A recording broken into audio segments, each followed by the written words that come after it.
It's almost impossible to review Final Fantasy Tactics: The War of the Lions without mentioning the controversy surrounding its price. It is, after all, the most expensive iOS game available. Epic has already proven with Infinity Blade that there's a ridiculous amount of money to be made from AAA iOS titles, but Final Fantasy Tactics is a whole different kettle of fish. But is it actually worth it?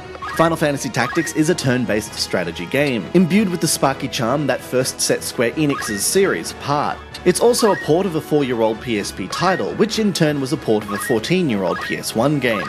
You play as a young knight who ends up embroiled in conspiracy, tragedy, and a ruddy great war. With a party of fellow adventurers, you battle through the land of Ivalice. Fights take place on isometric 3D battlegrounds. These range from cobbled village streets surrounded by buildings to barren desert plains populated by hyenas. Strategic thinking is key to victory. You use the terrain to gain an advantage over your opponent, flanking, attaining the higher ground, and guessing their next move.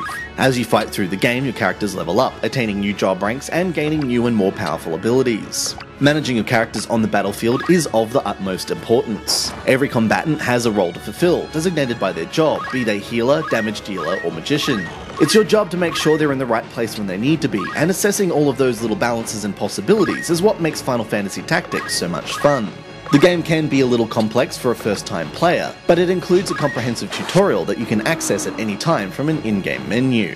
The touchscreen controls work well, although they're occasionally a little fiddly. The pace of the game means you're rarely swamped with commands, which mostly negates that little niggle. Final Fantasy Tactics: War of the Lions is a great version of a great game that works perfectly well on the iPhone. The problem is, it's just a straight port.